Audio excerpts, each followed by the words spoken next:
France may be lifting the jilbab off Muslim women, but in reality it is lifting the curtain on its sick values. Sweden may be burning the Quran, but in reality it is burning the reputation that it has accumulated over centuries. Assalamu alaikum guys, and welcome to another episode of Smile to Jannah. As always, when looking for Muslim related news all in one place, I go to s2jnews.com.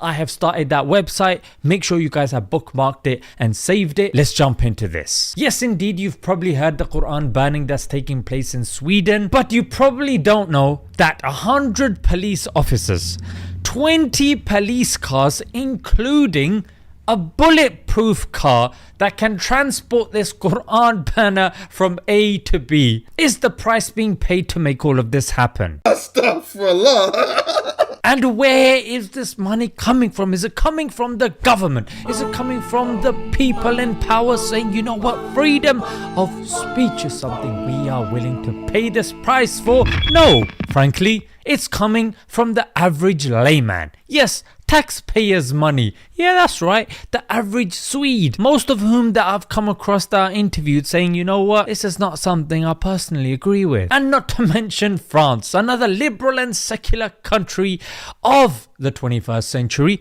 You probably know of the hijab ban that it enacted in schools in 2004 and 2010, banning of the face veil in public. And now it has gone on to ban the jilbab or the abaya that you and I would probably know as the loose garment that covers the body. Not the face, not the head, just the body. Because the head and the face, they didn't really receive any strong condemnation or consequence, frankly, from the other nations, so they have gone that step forward. That of course happens when you don't stop the bully. So what's interesting is, if Mary, the mother of Jesus, was alive today and she tried to go to one of these French schools, she'd be stopped by the gates.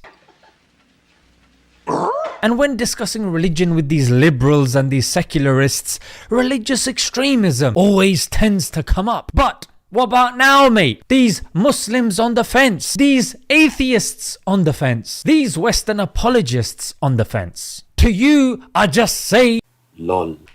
Because are you going to call out these secular and liberal extremists? Gotcha. That's only reserved for the Muslims, you know what I mean? Because the irony, of course, gets left out when it comes to these sorts of discussions. Yeah, the first irony is until the 19th century, the head covering in the form of a bonnet or bonnet was seen as a status symbol. And the second irony is the educational minister who enacted this said, I have decided. Wait, pause, mate. I don't want to hear your drivel, mate, yeah? I thought it was a democracy, mate. I thought something that affects 5 million people in the country, mate, should at least be discussed with the people, you know? Yeah, after all, you're defending freedom of speech. Why don't you want to ask them, mate? No democracy here, mate. You don't understand how democracy works. You can't do this about every little... Oh, okay.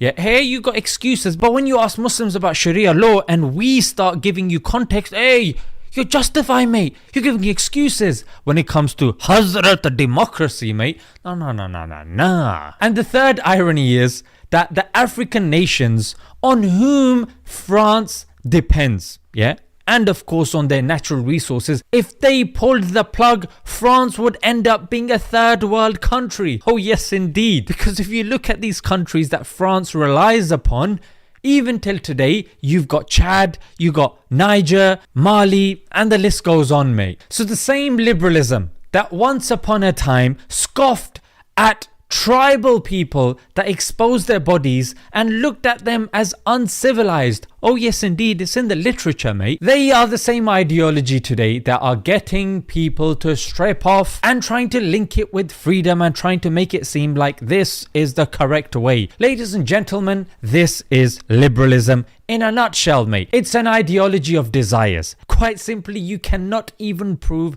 its foundational principles. It is quite simply something that is based upon one's desires. Have you seen the ones who have taken their desires as their Lord. And yes, ladies and gentlemen, we have. The mask that these Western countries have been putting on for so long is now slipping. And those people sitting on the fence, what are you going to do about it? Is this going to be a time for you to return back to your Lord and look at the objective morality that comes from Allah unchanged? Or are you going to rely on these people who, put in a corner, they would probably eat each other? When the chips are down, these civilized people, they'll eat each other. Let's leave it there, guys. Until next time.